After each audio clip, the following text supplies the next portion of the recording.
Hello, have I got help for you?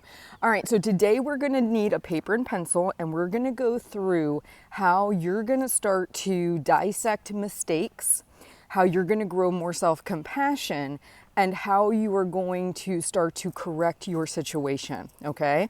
So the very first thing we're going to break out is our math. You knew it was coming, right? So I used to teach math. I love math, but here's why I love math, because there are actual concrete things you can use and apply to real life. So today we're going to talk about how we can work through a mistake. I overate in the afternoon. I'm struggling with nibbling out of the pantry, whatever. And we're going to take it one step at a time. So step number one, we're going to talk about what is a proof. A proof in math is when we take something that we know for certain to be true, right? A equals 3, okay? We know that to be true. And we create a very logical argument for why something is the way it is, or to get to a solution. So there's two different types of reasoning in math. There's inductive reasoning, which is I am surrounded by sheep. I see only white sheep. I assume all sheep are white because that's all I'm being exposed to, right? So it's based on exposure, but it's not 100% true. So you and I both know black sheep exist, right? So even if all you see is white sheep, inductive reasoning would not be 100% true. So what I typically use when I do coaching calls, I'm hoping you guys have noticed this, it's called deductive reasoning. It's where you take something you know to be 100% true.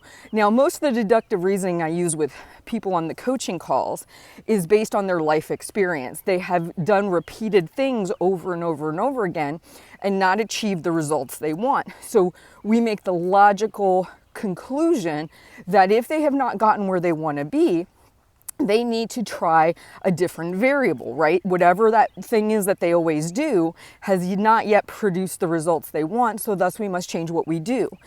Well, what we want to think about is on your paper, draw a star. This is where you make a mistake, okay? You overate in the afternoon. You maybe got into your kids' chicken nuggets when you kept saying you weren't going to do it. Whatever the mistake is, the thing that makes you feel badly. And we're going to write down a couple deductive reasoning points here that are going to help build a proof. So the first thing is all humans make mistakes. Write that down. All humans make mistakes. How do we know that's true? Show me a human who hasn't. Show me a human who has not made a mistake. Heck, you can't find a computer that doesn't make a mistake. How many times have you had to shut it down, turn it back on? You don't even know why it's not working, right? Computers make mistakes. Humans make mistakes. We all make mistakes. So humans make mistakes. Next sentence, I am a human being. Interesting. So all humans make mistakes. I am a human being. The next line, I bet you can guess what it's going to be. I am going to make mistakes. We own that right there. So I know I'm not going to get angry. I know I'm going to make mistakes. I'm human. All humans make mistakes. I'm a human. I'm going to make mistakes, right? Very natural rhythm to that. Now, where you're struggling, it's not that you make mistakes. It's that you're hoping you don't make the mistake, but we know you will because we just wrote that down. Where you're struggling is there's two roads. So now that you understand we've used deductive reasoning, you understand you're human, you understand you will make mistakes, you have two roads. It's a fork, okay? And if I go the one way, I'm being critical, and I'm like, oh my God, Heather, you keep making the same damn mistake over and over and over again. Couldn't you get it together by now? Like, when do you get to stop being human, for God's sakes? I mean, so you're making the mistake. You're being super critical, super judgy, okay? The other road is, hey, Heather, you're human. You made a mistake. Interesting. What can we learn from this? Because what we're seeing here by doing this proof is you're going to continue to make mistakes. So a better way for us to go is to go down the other side of the road and say, interesting, you made a mistake. What led to that mistake? Well, I probably should have eaten a solid lunch instead of picking off my kids' plate. Great.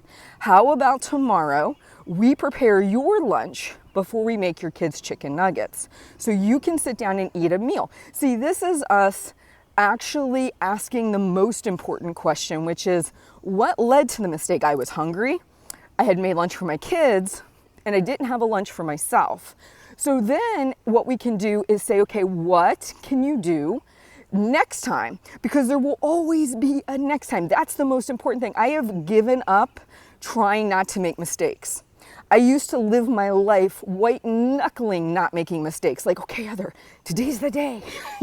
You're going to become not human. You're going to not make mistakes. And I felt so freaking frustrated because I was setting myself up in that very moment to fail, right? Because there's no way I wasn't gonna make a mistake. So we're gonna make these mistakes. It's like you almost have to get excited about, oh, today, what mistakes do I get to make?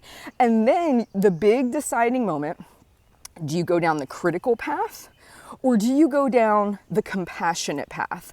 The compassionate path is, hey, you really want to, stay healthy. You want to lose this weight, and eating your kids' chicken nuggets that are kind of cold and nasty to begin with is probably not the right path to go down. So what could we do? Well, we could buy you some frozen lunches and you could heat them up before you make your kids' lunch. If you're maybe snacking in the afternoon, maybe what we can do is set that 10-minute timer and sit down and wait it out and see how you do. But it's a much more loving, it's a much more parental, loving voice that's giving you better options because they're asking the really important question, what went wrong? And what can we do to improve the situation? And when this situation happens again, and we're faced with the same potential mistake, how can we do just a little bit better? So on your paper right now, what do we have written down? 1, you're human. All humans make mistakes, thus you're gonna make mistakes. We're gonna just own that right now. 2, you have a fork in the road. You can go critical, where you condemn yourself. You put yourself down. You talk about how stupid, incompetent, and pointless all this is because you're never gonna get it right. Which, by the way, if you've been doing that, deductive reasoning would make the argument, it's not working for you because you keep doing it, right? So then we go down the other road, which is compassionate, which is, hey, we didn't do something that was supportive of our goals. What is it we could do to improve for the next time? What is it that's causing us to eat those kids' chicken nuggets? What's causing us to hit the pantry? Oh, maybe you're hungry. Maybe there's no afternoon snack planned. Why don't we try that? So that way we start to correct the situation with more compassion. You guys have a great day. I'm excited about our math lesson. Let me know how you're doing with it here below the video. And also, if you're watching this on YouTube, please like, subscribe, share this, because the more likes I get, apparently the more people get to see these videos. And I think they would really help a lot of people. All right, you guys take care. I'll talk to you soon.